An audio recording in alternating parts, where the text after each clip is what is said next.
एक हमारे पुनः क्वालिफाइड होते थे पीटीआई, वो एक अजीब ही एक्सरसाइज बताते थे।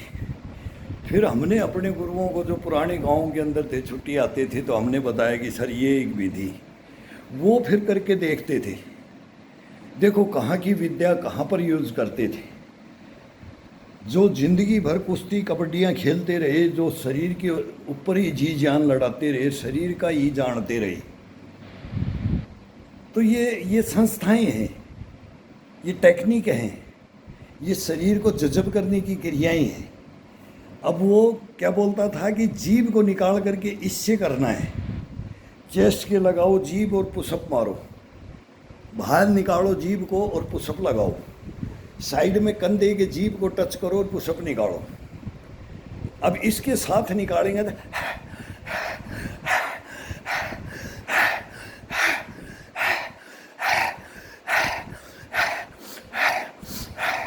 अब उसका सांस लेने की विधियाँ, अब इसके साथ में सांस लेने की विधि, अब पूरा निकालते ही रहेंगे तो लेंगे कैसे।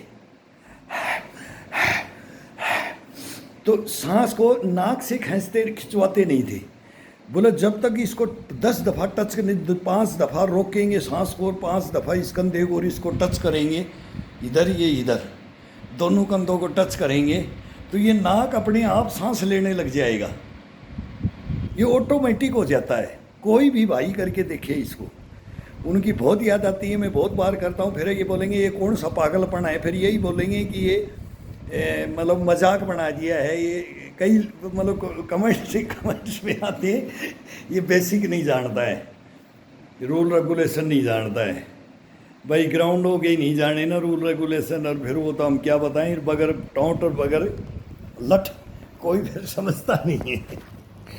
तो इसका मैं थोड़ा सा भी बताता हूँ, उनके बीच बीच में करते हैं इस चीज़ को। देखो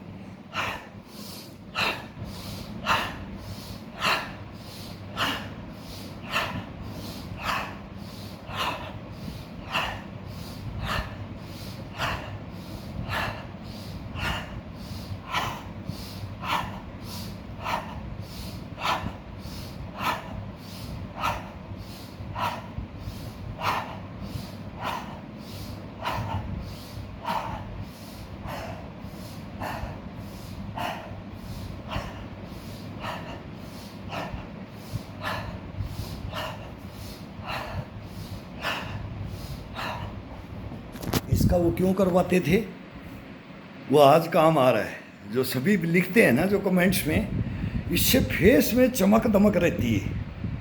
ये बार बार जीभ को निकालते हैं, बार बार ये सांस, नाक से सांस खींचना और मुंह से जीभ के साथ में उसको ये छोड़ना। और ये ही टेक्निक ऐसी है कि आप 80 के हो जाओ, 80 की उम्र पालो तो आपको बोलेंगे 60 का है, 60 की उम्र पालो तो फिर बोलेंगे बाल थोड़े काले उड़े कर लो और दाढ़ी डूडी बना लो, बाल दिखाई नहीं देना चाहिए। और फिर फेस टू फेस बात करके देख लो, और इस जीभ से बात करके, इस जबान से और ये कंठ से, ये बनाने के लिए, और ये फेस को, और इसके अंदर झुर्रियाँ नहीं पड़नी, झुर्रियाँ नहीं पड़ती हैं इससे। ये एक से एक, मैं कल बोला था कि अब ये आराम के योगा आ गए हैं, थोड़ा मौसम हमारी बारिश का हो जाता है, इसके अंदर बात करेंगे, लेक्चर भी देंगे। हमारे को तो बगैर लेक्चर फिर बढ़ा कर फिर वो गालियाँ ही मिलती थी, बगैर गालियाँ और बगैर ये शॉर्ट। फिर क्वेश्चन भी ऐसे करते थे ना वो, जैसे भाई कमेंट्स में लिख देते हैं, आजकल लिखने का है भाई, कोई किसी को जानता नहीं, वहाँ तो प्रत्यक्ष में प्रमाण की जरूरत नहीं, ऑब्जेक्शन भी करते थे, तो ऐसे करते थे ना, फिर सीधा यही दिखाते थे, यही टिकता था।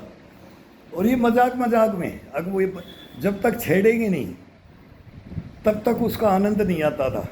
गुरु के पीछे पड़ जाते थे, आप ऐसे कैसे हो, आप ऐसे कैसे हो, उनको नहलाते थे, बाल्टी ट्यूबवेल से निकाल करके ऊपर रांची के अंदर हम थे तो पानी गुरु को बटा लेते थे। अब देख रहे होगे कि ऊपर से बाबा लोग नहला रहे हैं सावन के महीने में, ये नहलाते थे, पूछते थे अगर ऐसे कैसे, तो बोलते थे कि इनकी कोई टेक्निक नहीं है, कोई इनका मतलब शरीर के अंदर अपना अपने अंदर फोड़ के निकालो इसके अंदर से। जब तक इसके शरीर के अंदर से आपकी मांसपेशियों को जागृत नहीं करोगे, मांसपेशियों को जागृत करने का तरीका ही अगर नहीं मालूम लगेगा ना, तो अपन कुछ नहीं कर सकते। अगर ये जागृत करने की मांसपेशियों को अगर अपन सीख लेते हैं ये टेक्निक, तो फिर इसके अंदर आपको अथाह सागर है इसके अंदर। बोले गोते लगाते रहो, गोते लगाते रहो, बोला डूब जाए, डूब जाए, तो फिर वो कंटिन्यू, उसको वो थकता ही नहीं है, थकेगा ही नहीं। इसके अंदर थकान नहीं होती है। ये हुम्मस सर ये तो अलग है शरीर का कि इसके अंदर अब गर्मी चिड़पड़ा ये पड़ा ये बोला सब दूर हो जाएगा, लेकिन बोला डूबना पड़ेगा, डूबे बगैर कुछ नहीं मिलेगा। गोते लगाते रहो, बोले गोते लगाओ।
नब्बे में चले गए थे, 90 में। तब मैं उनके पास एक दफ़ा फिर मैं कहीं उनके स्टेट में चला गया, तो मिलने के लिए मैं गया था। 90 में भी वो के वो ही रहे, कोई अंतर ही नहीं आया उनका। 60 में भी ऐसे थे तो 90 में भी मैं देख एकदम जाकर के एक बच्चे को मैं नए को लेके गया था, भाई चलो मेरे गुरु जी से मिलना है, हमारे गुरु वो हम किसी के गुरु, हमारे कोई गुरु, ये पे पद्धतियाँ चलती आती हैं। मैं गेट खोलते ही उनको देख करके वहीं की वहीं खड़ा रह गया। आज 30 साल पहले ये हमारे 60 साल के थे ये गुरु, और 90 में है ये, तो वैसा उनके कोई अंतर ही नहीं पड़ता था। नहीं, केवल यही कमाल था बस, और कुछ नहीं था। वो चारपाई पे सुबह सुबह बैठा लेते थे, चाय मंगवाते थे, चाय का शौकीन थे, 2 बीड़ी पीते थे, 3 बीड़ी पी जाते थे। मैं बोला आपकी ये आदत गलत है। बोला इससे कुछ नहीं होता है, खान पीने से कुछ नहीं होता है, इसमें शरीर में बॉडी में खाने पीने से कुछ नहीं होता है, उसकी लिमिट होती है। बस ये एक हैबिट है, वो बीड़ी की है, तम्बाकू की है, तलब की है, पैक की है, तो इक्का दुक्का जैसे हफ्ते के अंदर 15 दिन के अंदर वो खाना पीना वो सब चलता है, उसकी कोई कुछ नहीं है वो नहीं। अगर अपन फिर छोड़ देते हैं, ये एक्सरसाइजें छोड़ देते हैं, शरीर को छोड़ देते हैं, उसके लग जाते हैं, फिर शरीर खत्म होता जाता है। अगर इसको करते रहते हैं तब उसको खाने पीने से कुछ नहीं होगा, ना कभी नहीं होगा। तो वो 2-3 चाय नहीं पी लेंगे, और ले आओ लंगर से, और ले आओ लंगर से, गरम करवा लाओ, ठंडी होगी गुरुजी ठंडी होगी, गरम कर देंगे, जाओ मेरा नाम ले देना। पीटीआई थे, पुनः क्वालिफाइड थी।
आज तक भोजन की बात होती है,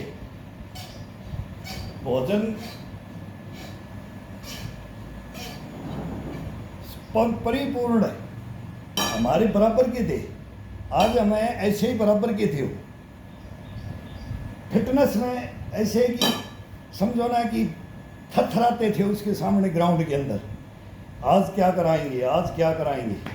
अगर साइड जंप में लग गए तो साइड जंप ही है, जब तक ये पिंडियाँ, ये थाइयाँ, ये कप कपी थरथराता था मांस, रुकने नहीं देते थे बिल्कुल भी नहीं। देखता हूँ आज मैं, देखता हूँ तो लोग खुद साथ में करते थे, ये नहीं बोला जब मैं साथ में कर रहा हूँ तो आप क्यों नहीं करोगे। क्वेश्चन भी कर देते थे कि सर आज तो पूरा आपने साइड जंपों में इनमें ही पूरा टाइम निकाल दिया, वो स्ट्रेचिंग और ये वगैरह ये नहीं हुआ। बोले ये चारपाई में करना, लंगर में नहीं जाना, मूंग भिगो लेना, चने भिगो लेना। बोला नाश्ता इसका करो, ये तला हुआ भोजन, ये कच्चे परांठे खाओगे, वो पूड़ियाँ खाओगे तेल की, इससे अच्छा बोले ये 2 फाके चने और ये मूंग को भिगो करके ये खा लो। तो वो बोला ये खाते खाते बिस्तर के ऊपर और स्ट्रेचिंग लग जाते थे। तो बोला हैबिट वो डालते थे, वो ऐसे नहीं है, तपस्याओं के ऊपर होता है ये। अगर इस भोजन के खाने के ऊपर लगे रहोगे ना तो उनको लिए हम 40-40 रोटी जवान खा जाते थे, वो हल्की, बिल्कुल हल्की लंगर की बनती हैं, और वो 4 चपाती लेते थे, दाल पीते थे वो, बस मिक्स दाल बनेगी तो बनती है, भात दाल और रोटी का ही है, दाल और रोटी मिल जाएगा इस शरीर को। बोला दाल और रोटी मिल जाए, और वो घी के एरिए के भी नहीं थे, अब कोई घी दूध के एरिए के थे नहीं। कई गुरु केरला मद्रास के भी थे, कोई हिमाचल साइड के हैं तो उधर मिलता है, नागालैंड मिजोरम में फिर वो नहीं मिलता है, फिर तो वो फिर कीड़े मकोड़े ही मिलते हैं। तो उनके शौकीन अलग अलग एरिए के अलग अलग होते हैं। कोई आदिवासी, उनका खान पीन क्या है, उनका क्या है। तो इस घी दूध से बोला कुछ नहीं होता है, ये वहम है। केवल घी दूध से बोलता है कि वो फिर शब्द अलग आता है। एक केवल हड्डी को मजबूत करने के लिए, हड्डी को मजबूत करेंगे तो अपना हड्डी से मांस फूल जाएगा, और चर्बी होगी तो बोला भैंस का घी खाएगा तो भैंस जैसा ही हो जाएगा, फिर वो ठाण पकड़ेगा बुढ़ापे के अंदर, फिर वो भैंस जैसा ही बन जाएगा, उससे कुछ नहीं होगा। वो खुद अपनी दिनचर्या को ही नहीं परिपूर्ण नहीं कर सकता है, ये हालत हो जाती है इससे। तो वो उनको तो कभी वो घी खाते हुए, दूध खाते हुए हमने तो देखा नहीं, कोई सलाजीत खाते हुए नहीं देखा, कोई केसर कस्तूरी नहीं देखा उनके पास। सूखी रोटियां झाड़ करके और दूध, बोला एक भाई लोटा भर लेना एक्स्ट्रा दाल का, बस वो दाल के अंदर फिर पानी मिला लेते थे, थोड़ा सा पानी मिला लेंगे उसके अंदर, और फिर उसको पीते रहेंगे, बात करते रहेंगे, बस वो उनका भोजन हो गया। और फिर ग्राउंड में देखो तो उनके मुकाबले में कोई ना हरियाणा है, ना राजस्थान है, ना पंजाब है, कोई मुकाबले में नहीं है फिर उनके। तो उनकी डाइट देखते थे तो वो करते थे, बोले ये डाइट वाइट से कुछ नहीं होता, इन मांसपेशियों का अपन को तोड़ना नहीं है, इनको ये कोहनी, ये कंधे, ये कड़ाई और ये रीढ़ की हड्डी और ये हिप के गोले और ये घुटने और ये टखने, बोले इनको तोड़ना नहीं है। तुम बोले ये अनाड़ी हो, तुम्हारे को कुछ पता नहीं है, इस अनाड़ी पना के अंदर बोला लगे रहते हो सूढ़ मार करके, और बुढ़ापे में फिर बोले बाथरूम में चैन बांधनी पड़ेगी, बांधनी पड़ती है। उनको बोला हमारे भी गुरु गए, वो हमने भी उनको बोला है कि भाई हम गुरु हैं कि तुम गुरु हो, तो बोलो चैन पकड़ के तो फिर खड़ा होना पड़ता है, बाथरूम में खड़ा करने की लिए भी तो जाना पड़ेगा, कि नहीं तो अपने खुद की बस की बात नहीं होती है। तो ये क्या हुआ है, तो ये आज देख रहे हैं कोई बच्चा आ गया,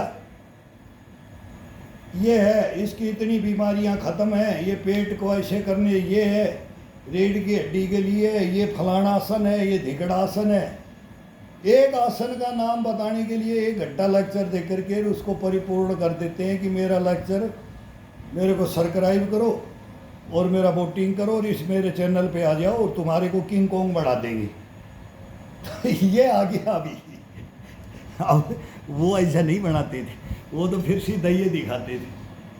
जब वो अब बनने की कोशिश करेंगे ना तो सीधा ये दिखाते थे, मेरे पास मत आना, नहीं तो फिर बुढ़ापा देख के रोएगा। फिर वही बात है कि बुढ़ापा खत्म कर लेगा।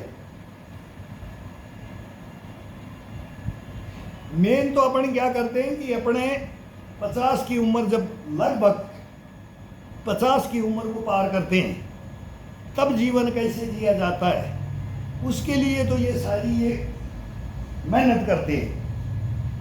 भाई अपना बुढ़ापा ठीक नहीं करे, अभी ठीक नहीं रहे, अभी नहीं कुछ सीखा तो बुढ़ापे में इसको नहीं बनाया, इसको नहीं जागृत करने की विधियां सीखी, नहीं गुरु ज्ञान लिया, तो अपने बुढ़ापे में रोएंगे, फिर कुछ नहीं कर पाएंगे, बैठेंगे, उठेंगे भी नहीं, उठ भी नहीं पाएंगे, सो भी नहीं पाएंगे, खा भी नहीं पाएंगे, सुन भी नहीं पाएंगे, देख भी नहीं पाएंगे, चल भी नहीं पाएंगे, दौड़ भी नहीं पाएंगे, कुछ नहीं कर पाएंगे।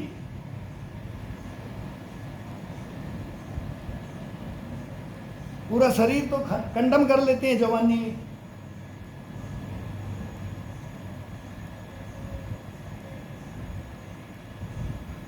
गलत तरीके से जवानी में भी कोई अगर एक्सरसाइज करता है तो वो बुढ़ापे के अंदर कभी भी सक्सेस हो ही नहीं सकता।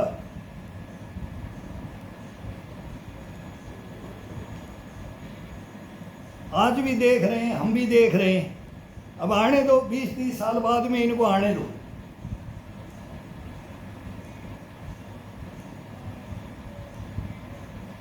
डब्बे ले लेकर के बोलते हैं ना कि भाई ये खाओ और ये पियो और इतना करो, ये करो, इतनी मेहनत और इतनी ये बनाओ, ये बनाओ और ये बनाओ और बोला ये बनाओ और ये बनाओ माँ।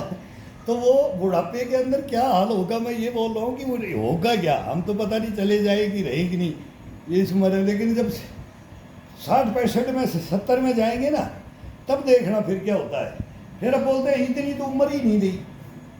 फिर ये जवाब होता है भाई ये करो, पता है इनको सबको, लेकिन हाँ भाई वो ये कमाने के लिए, बस ये जनता को बेवकूफ़ बनाने के लिए और पागल बनाने के लिए और ये हिंदुस्तान की पार्टियों को ख़त्म करने के लिए बस, और ये नोट कमाने के लिए। ये है, ये आजकल ये हो रखा है।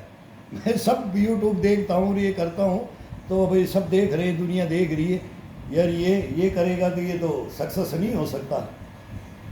ये तो वही है, बचपन खेल के खोया, जवानी नींद भर सोया और बुढ़ापा देख के रोया। तो बुढ़ापा के अंदर तो मेन तो बुढ़ापा है, वो जवानी बचपन तो तू कैसे ना करेगा, जब भी वो निकलेगा वो किसी को रोकेगा नहीं। ना बचपना रोकता है, ना जवानी रोकती है, बुढ़ापा रोक देता है, ये ब्रेक लगा देता है। तो ये ब्रेक लगवाएंगे, हिंदुस्तान को ब्रेक लगवाएंगे, ब्रेक। देख लेना उछल कूद करने वालों को, देख लेना 50 से ऊपर चलेंगे ना, 60 में चलेंगे, 65 में चलेंगे, तब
एक लड़का था, मद्रास से आया था, बहुत ज़बरदस्त। मैं बोलता हूँ कि झड़ोता के अंदर वो मारा गया, गलत गुरुओं के ज्ञान पे चला गया। उनको फिर वो ये स्टेरॉइड का इंजेक्शन डाला था और वो डॉक्टर की भी गलती थी। उसको मैं बोलता था ये मत कर, वो बड़ा इम्प्रेस था हमारे से। वो कुश्ती का था, लेकिन वो इम्प्रेस हमारे से था, जब मास्टरों से, यूएससी वालों से, पीटीआईयों से, इनसे ज्ञान लेता था। बच्चा नया यंग नाम कमाएगा हिंदुस्तान में। स्पेशल उसको हमारी पैरामिलिट्री भर्ती करके ले आई थी, जो स्पोर्ट्स कोटे से लेके आई थी। और जब वो गए ना, तब मेरे को इतना, मतलब 2-3 दिन तक तो खाना भोजन नहीं किया मैंने, देखता रह गया कि क्या किया। ये इतनी गलतियां हैं ना इसके अंदर। ये एक मर्द जवान को भी, उसको भी बैठा देता है। और यही तो है कि हम तो ये बार बार बोलते हैं कि घर की भोजन के अलावा अगर बाहर का खाओगे ना, बर्बाद हो जाओगे। ये सब टोटल देखा हुआ है ग्राउंडों के हम। इसमें तो मैं बोलता हूँ कि अपना जितना भी है ना, रूखी सूखी खा के ठंडा पानी पी, ज़्यादा एक्सरसाइज नहीं ना तो कम कर लो। इसको बढ़ाने के लिए नहीं, इसकी मांसपेशियों को, इसकी नसों को जागृत करने के लिए आपको भोजन एक्स्ट्रा लेने की ज़रूरत ही नहीं है। मैं तो बोलता हूँ कि थोड़ा सा वो हो जाता है कि इसके अंदर आजकल सब्जियाँ मतलब सब में क्या है मालूम है, सब सब्जियों के अंदर आपको मालूम है, फ्रूटों के अंदर भी आपको मालूम है। और बेमौसम के मतलब, और मौसम की सब्जियां ले लो, मौसम के फ्रूट ले लो, तो वो कम भी पैसे में मिलेंगे और वो अपने शरीर को भी बेनिफिट दे आए, वो गाय का शरीर का भी, शरीर के अंदर लगेगा वो। और बाकी फिर ये एक सिंपल सा भोजन है। जो तो कोई मेहनत करता है ना, वो चने भिगो लो और मूंग भिगो लो। अगर 2 पैसा है तो मूंगफली के दाने डाल लो 10-12 कच्ची मूंगफली। और इसके अंदर करते हो तो 10-12 पीस किशमिश के डाल लो, 10-12 पीस बादाम के डाल लो। और इन्हीं को बस इनको मिक्स एक ही डब्बे में भिगो करके इनको सुबह सुबह खा लो और उसी पानी को पी लो। उसको धो करके और एक लोटे में, तांबे के लोटे में भिगो करके रख दो, और फिर उसी को पानी को अलग कर लो और उसको अलग कर लो। उसको खाओ और मुंह भर जाएगा, आपका पेट भर जाएगा, आपका संतुष्टि, आपकी आत्मा खुश हो जाएगी उस नाश्ते को लेने से। और वो नीचे नहीं जाएगा कि मैं अब मेरा पेट भर गया है, मैं अब भूख में ख़त्म हो गई है, अब नाश्ता उसके 4 फांके खाने से हो जाता है। तो उसी पानी से उसको नीचे कर लो, उसी पानी की घूंट ले लेकर के इसको चाय समझ लो इस पानी को। और उसको, उसका शरीर देखो, फिर करके तो देखो। कई भाई पूछते हैं तो मैं बताता हूँ, कोई फ़ोन लगाते पे बोले भाई ये नाश्ता क्या करना चाहिए, तो नाश्ता ये कर लो। और भोजन में मैं भोजन के अंदर फिर 2 चम्मच, अगर ये मेहनत थोड़ी सी करता है तो उसके लिए, इस हड्डी के लिए घी की 2 चम्मच। और आधा लीटर तो नॉर्मल है कि एक थैली नहीं मिलती है ना। भैंस और गाय ये नहीं पाल रखी आजकल, है भी नहीं, कहाँ है, शहरों में फंसे हैं। तो गाँव में भी नहीं मिलता है वो सब बिक्री होता है। तो बस एक आधा लीटर ये दूध और 2 चम्मच घी की, और एक शुद्ध नाश्ता, घर का भोजन शुद्ध। तो इसमें अगर कोई उसको कंपटीशन में कोई आकर के दिखा दे, कोई नहीं आ सकता। बस वो है कि उम्र का तकाजा है इसके अंदर, बस, और बाकी नहीं। और वो उम्र वाले शेर उससे कंपटीशन हो जाए तो फिर वो उसके बराबर वाले को ले लो, इसमें इतना ही है। नहीं तो इसके मुकाबले में कोई भोजन नहीं है। घर का देसी जुगाड़ रखो और इसमें मेहनत करो। मेहनत है, मांसपेशियों के साथ में मेहनत करो, हड्डियों को तोड़ने की मेहनत मत करो, जॉइंटों को ख़त्म करने की मेहनत मत करो। नहीं तो अपन बैठ के रोएंगे और फिर बोलेंगे कि कोई बताने वाला ही नहीं था हमारे को। आज भी यही बात आती है, कोई बताने वाला नहीं था हमारे टाइम से। ये निकलती आ गई है, उम्र निकलती आ गई। अभी चले गए सीनियर सिटीजन क्रॉस करके, तो भाई अब 65 की ओर चल दी है। तो यही बात आ रही है कि अब हमारे ही साथी देख करके वो रो रहे हैं, मेरे को भाई नहीं मान्या तुमने क्या करी। तो ये बातें अपने अंदर रखो, अपने घर के अंदर है सब कुछ, बाहर कहीं नहीं है, खोजने से कुछ नहीं मिलेगा, और शुद्ध है और 1 नंबर है। तो ये करो, मेहनत बहुत ज़रूरी है। अब इसमें हल्का स्ट्रेचिंग।